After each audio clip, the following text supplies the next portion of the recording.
I like to motivate myself. I need the goal done. So I wanted this baby out. And you know that ball that usually we have during pregnancy that you have to sit on and bounce so that your baby can come out, like, I bounced on that ball. I bounced on that ball. And I was bouncing and I'm telling this child, come out, but the baby's all coming out. I was not getting pissed off and all that. So I remember I got on the bed and I told the nurses, I feel like I want to go for a long call.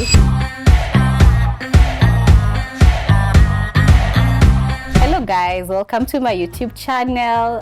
For those who are here for the first time, my name is Stella Muyoka and welcome to my channel. And in this channel we talk about motherhood, we talk about parenting and all issues surrounding women. And today, as I had mentioned previously, I'm going to share my story. I'm going to talk about my birth story. And we know every woman experiences birth differently. And I'm just sharing this story to be able to just, it's good for us to be vulnerable and talk about this so that another mom can listen. It's a way to just connect with moms and also support one another. And just to go forward from that, just to highlight that I actually gave birth normally. And I was not one of the lucky moms, one of the lucky moms because I actually gave birth by induced birth. And let's just go back to now the third trimester. We know it's actually a very, very, I don't know how I can put it in words, but third trimester is like the testing time for a mom. During pregnancy, because during that period the baby is big, the tummy is so big. So one issue you get is that other than now the baby sitting in your stomach, you get the bloating, the gassing, and also you can just tolerate a bit of small amount of food. It comes to at night. Actually, I had a bad. I don't remember if I actually slept during my third trimester because there's no position that you can sleep that is comfortable, because you're only supposed to sleep. I think it's on your left side because of now the acidity issue, because of the reflux. And when I would sleep, I will be waking up in the middle of the night choking from GERD. It was such a bad experience. Even though I was using antacids and also the PPIs, because sometimes they are a bit tolerated. Then during pregnancy, the only actually drug that is usually allowed is the paracetamol, other than now the other supplements. So they usually try to limit the use of drugs during pregnancy. So I really struggled with GERD and also sleeping. And I didn't know, actually, that was just my journey of actually not sleeping during now the final weeks, now the third trimester. Now, let's talk about now the, let's say we were around the 38th, 39th week, where now you've gone for the scan, and then you've gone for the scan, and during my scan, actually, the last scan before you give birth, my baby was already 3.5 kgs. So you can get the pressure that I was getting, and as you can look at me, I'm very small, actually. So imagine your baby is already in the tummy with 3.5 kgs. So, what is going to be the kg of the baby you're going to give birth? Well, we'll delve into that. So these are actually the factors these are the challenges I actually had during the third trimester. I don't think I can say it was a enjoyable trimester per se. And also I remember during, before I had my baby, I had moments I was just crying. I had a whole week. I will go to the toilet and I will just cry. I will cry because I had this, when they usually say that birth is when you're giving birth, it's either there's going to be life or there's going to be death. So I think I had these dreams where I actually died during, during my birth, and I will cry so much. And I kept on calling my mom, and I'm telling my mom, I'm sleeping. And every time, twice I've had a dream of actually dying during childbirth. So you can imagine I'm about to give birth, and the only thing I could do was just cry. And I think it's normal for moms to cry. So if you can cry, don't feel ashamed of crying. So let's talk about now my birthing experience. Now, onset of labor. Like I said, I had induced labor. So I went to my gyna around the 41st week. I know most people give birth up to 38, 39, 40. But me 40, but I was still pregnant. And the 41st week, I was still pregnant. And there was nothing, because there's this belief that when you walk around, mtoto atashuka, but we don't talk about this other. So I was expecting, because I was always active and I'm always in the field work, and most of the time I was just walking, not even using means of transport a lot. I will just prefer walking. So you find that I had that assumption that I will get labor. I didn't even have the false labor one. So the 41st week ended, and I went to my gyne, and I just woke up one day. I carried my bag. I packed my hospital bag. It was around 10 a.m. And I went to my gynecologist, and I told her, today we are going to remove this baby. We're going to remove actually this baby from this tummy, because it's been the time is going, and there's no response. There's no any signs of labor. So she told me, let's be patient a bit. So we waited for the week ended, and then now the Monday for the 42nd week, actually, because I got to the 42nd week on Tuesday. Around on Monday, I went back to her, and she told me, tomorrow early she told me, we can't we can't induce your labor right now, because you might end up giving birth maybe at 3 a.m. Also, those are things we don't actually also know about. So she told me, I want you tomorrow morning, like as early as 5 a.m. I want you in the hospital. I went home. I packed the bag. You have to pack your bag, the essentials, because you don't know whether it's going to be you don't know whether you're going to actually you never know the way you're going to actually bring your baby into this world. So I packed for 3 days, because we know CS, you stay in the hospital for 3 days, and then a normal, they can, depending on how depending on the kind of birth you had, it's either going to be released either the same day or just the following day. So the following day, early in the morning, by I think 6 a.m. Of course, by 6 a.m. I was at the hospital, and I think the gyne had already given instructions of how everything was to be done. So when I got there, I was given my first dose of medication for now the induction of labor, and my friends actually came to visit. And one thing about my friends, actually, they never told me how I used to look during my 3rd trimester. So my friends came to visit, and they were just staying with me. So I was just laughing. And there are videos friends of mine took during their whole journey.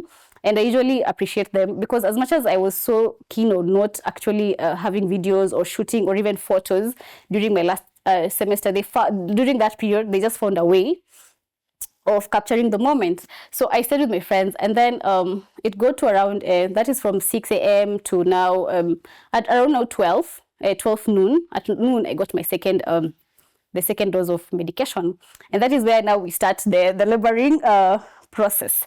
So after the second dose, actually it didn't even take, it took less than 30 minutes and I started laboring. And I tell you for free, I wouldn't even wish induced labor on any human being, because I think after 30 minutes my water broke, and when my water broke, now the dancing began. And I don't know how I can explain labor, but I believe a woman who has gone through it can be able to understand what I am trying to say, because I'll tell you for free, it's like you're not in this world, but you're in this world. Like the pain, you're not, like you're present, but you're not present because of the pain. And the pain was so much, and the pain was so much. The pain was so much, and I was having my friend there around, though my friends were around and other people were around the facility. Though they are there to support me, they were also a nuisance to me, because I'm in pain and nobody can help me. Nobody can help me totally.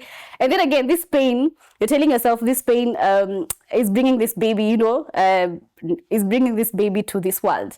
So there's a lot of mixed feelings, hormonal, changes and all that. You cry, you wake up, you blame yourself. Who sent me to have this baby? Like, why am I here? Who brought me to this place? You get. So that was the experience during labor. Now let's talk about I labored for, since the onset of labor to having my child was about a period of like 3 hours. And when I was almost when I was almost now, when they usually tell you when you feel like you want to go for a long call, don't go for the long call because it might be the baby, or if you have to, you just do it on the bed. So I think time when they were measuring the centimeters and all that, because they have to measure, they have to check whether or not you've dilated, and they need you to get to around at least 10 centimeters for you to have a child. Because the shape and also the size of the ruler, there's that ruler, you can also check it out to just see how big you need to actually have dilated. And we also don't talk about, during the labor process and your birth process, the way the bones, the bones become a bit, the way your body just adjusts for you to have that child. So it got to that point where I was now, it's now time for my baby to come. So I remember I was so tired of now feeling the pain that I decided, weirdly, I like to motivate myself. I need the goal done. So I wanted this baby out. And that ball that usually we have during pregnancy that you have to sit on and bounce so that your baby can come out, I bounced on that ball. I bounced on that ball. And I was bouncing, and I'm telling this child, come out, but the baby's all coming out. I was not getting pissed off and all that. So I remember I got on the bed and I told the nurses, I feel like I want to go for a long call. And they told me, just do it. But I knew I did. I was looking for a shortcut to having this baby come out. So they were just, nurses know, they already gone through that process. They know how our behavior in labor, because it's not a normal behavior during labor. Anyway, it's also not a normal experience. So when it got to the time now when my baby was coming out, I actually felt that urge. Now let's talk about the pushing your baby out of your body. So I didn't know, and I wish I was told this. I didn't know that there is a surge. The body has a surge of pushing your baby out. I wasn't aware. Nobody told me. But then again, I never went for those Lazame classes. So if you can, go for the Lazame classes to just have an idea of what you're required of. So I remember I was on the bed, the gynecologist, the guy was there, the nurses were there, and I was being told, when you feel there's a way, there was not being explained the surge of I think they were telling me push, but I wasn't. I tried to push and told me stop. The body, you will feel your body help you push the baby out, and when it comes, you push. So the first push, when I was trying to push the first time, I wasn't going with the body side that you feel that it's a weird, it's an experience, a very unique experience. So you feel like your body's pushing out the baby. So during that period is when you're supposed to now push the baby out. So when I coordinated that and I knew this is what I'm required to do, I think I had a couple of push and my baby was out. And when they place they immediately they take your baby out before they even cut the umbilical cord. They have to put your baby on your scale because the baby has to feel your smell, know this is my mom. So that is the key thing they're supposed to do the first. That is if you've had like a healthy baby, because other than that, sometimes in case of any issues, they have to put the baby aside and also take care of the baby. So they put my baby on my just on my chest, and that child was heavy.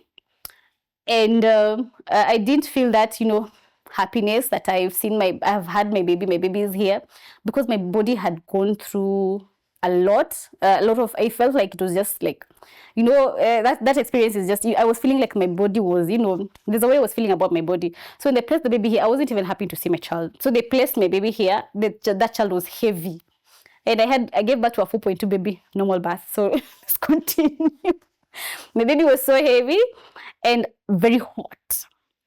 And I remember they asked me, do you want to stay with your baby, or do you want us to take the baby to the people who are waiting for you outside? I told them take the baby to those people, take the baby away. I felt like I just needed a rest. It's okay not to feel, I didn't feel guilty at that point, but I just needed the rest because, apana. So when they took the baby away, they usually now, it's time to remove now, they are trying to also, during the period, a lot of people are just working, so they're trying to, press my tummy to see if the bleeding, and also get the placenta out. And I think at that point, I saw people panicking. And already the body has gone through a lot. You're tired, you're on the bed, you're sleeping. And you see people are just running around. But I remember when my gyne was pressing my tummy down, I would hear like water splashing. They're pressing, water splashing. And then she's taking, it was my blood, not water. It was my blood coming out of my tummy like that. Like, somebody is open up, amefungua tap. So alikuwa nafinya, blood is coming out, and it was splashing even on the walls. So I'm so tired, I can't even I can't even do anything. So I was just sitting there, like, I was just sitting there and looking at those guys. But I knew when they were panicking, I just knew something is wrong. And then, the dream you had, but at that time I wasn't even thinking about the dream I had.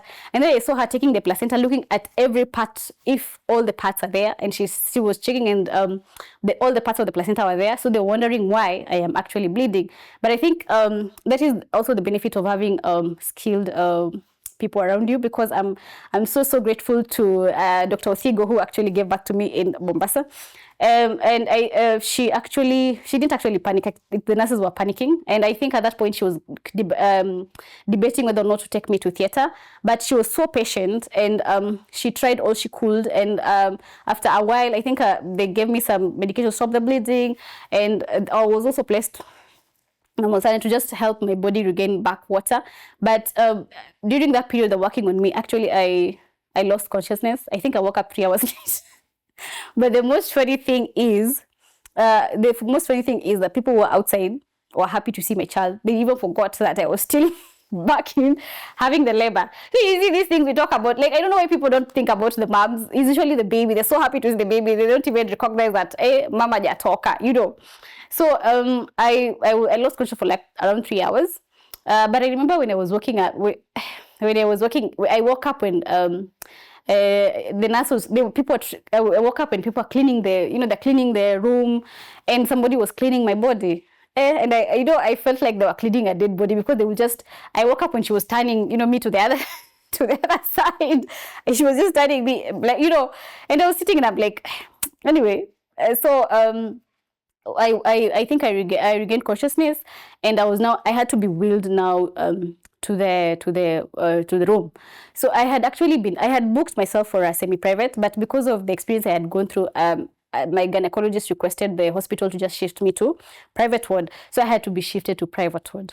But now I woke up. I had been stitched, because I think I had a big tear, because the baby was big, and anyway I'm small, so I had like a big tear, and I had already been, it had already been fixed. But I'll tell you for free.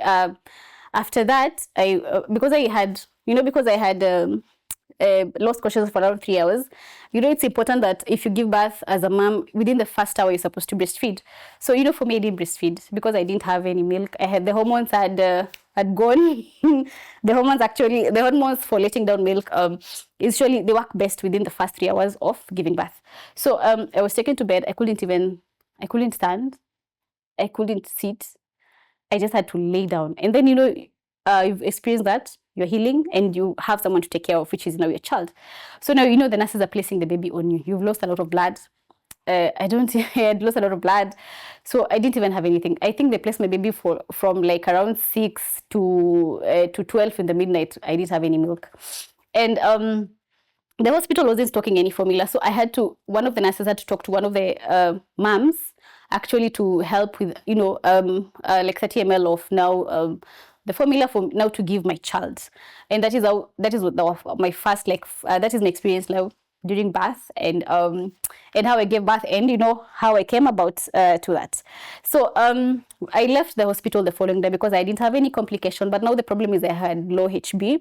And I remember when I would stand, I actually feel faint. So I had to be given some medication that work faster for now, restore your HB back. And I got discharged the following day. I thank God for the people I had, because I had a smooth, transition from the hospital back home. And when I got home, I couldn't walk well. I recognized I couldn't walk, and I couldn't sit because of the stitching that I had, the stitches that I had. It's a very frightening journey, but also interesting in a way. It has good and bad memories, and it has good and bad because your body has gone through trauma. Every part of my body was aching. And luckily, I had a Swahili. I had a Swahili nanny when I got back home, and I told her every part of my body is aching, and she told me we usually have this. When our women in our community give birth, there's a process. There's a birth process we do for them to help them. So I told her, what is it? She told me it will help with the achings of your body. So she called her mom. Her mom usually takes care of women who have already given birth. I had my siblings also with me, and my mom. I think my mom couldn't make it because my mom was actually unwell at that time, and also I couldn't give birth back at home because from getting a hospital in Western where we stay is around 2 hours away. So it would have been a tricky affair. Plus, I wanted a place where I know people. So I work with doctors in Mombasa. So I knew who to go to and who can help me, So I wanted to really give birth in Mombasa. So now there's this Swahili, they take care of you. So let me just tell you, it works, yes. But I think it works because you've already gone through a lot of pain. And I don't think that pain can measure to the pain you've already had during labor. So this is what happens. They usually boil water. That is what they boil, and that is what they use on you. So they apply coconut all over your body, from the head to your toenails, and then they pour that water on you. Like they take a towel. It's not like they not like they dip it and rinse, reduce the water. No. They just dip and put the water on your body. When it comes to the head, they take like a cup and they pour on your head, And my body, it felt nice, but when it came to my head, I felt like I was going crazy. It's like, imagine what I'm talking about. But the most funny thing is I learned that, coconut oil protects your body from burns. That was an interesting thing to learn also. But after they do that, Mombasa is hot, yes. But when they do that, when they finish, they need to cover you up for your body to retain the heat. How they came to learn about that, I don't know. But when I woke up the following morning, my body wasn't aching. And I think my stitches started coming out day 3 or 4. My gynecologist was concerned, but I was feeling like I was, okay. So she did this for like 2 weeks. And the most funny thing about Swahili women, you don't just pay them. You don't pay them. You have to do like a gifting way to appreciate them for coming to do this. But one thing I loved about that mama, she would come take care of me. When she was done, she would take care of my child. So when she came for the 2 weeks, I didn't do much with my baby because she would sit with us until maybe 2 p.m. and then she would go. She was like a mom. Even though I didn't have my mom, she was there to support me. But anyway, my baby got sick, like I think 7 days later. He started developing some boils all over the body, and we had to go see. Unfortunately, he had to be given antibiotics after 7 days. Well, but at least whatever he had went away.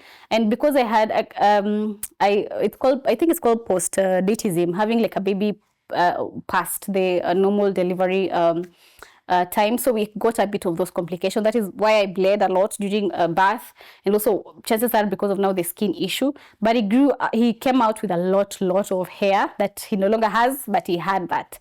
So you can see that this is my journey. For me, this is my journey that I went through. Birth, just birth. Pregnancy is another story for another day. But as you can see, it's a very challenging journey. But it's something that you can, watch, see the experience I had, and decide for yourself as a woman whether or not you will want to have a child, or what is your motivation of having the baby, or if it's important to you, and if you are willing to go through this experience. Because women are strong women. We are so strong, and also you get that you had a baby in your tummy. Your hormones are actually different. They get the baby out. There's that shift of emotions. So that's why we cry. You cry a lot. They say when your baby cries, just cry. You find yourself crying. It's a normal thing. Just do it. However you feel, whatever is comfortable for you, do it. The mom guilt, the guilt for people's opinion or whatever it is. If you don't want people in your house, it's okay. Whatever works for you, you do it during that period. Whatever it is that you feel, this is what I want, do it. Always do it. Don't even think twice. Whether it's even if your partner is in the question, you think about yourself first. So this is my journey. I hope you can learn 1 or 2 things.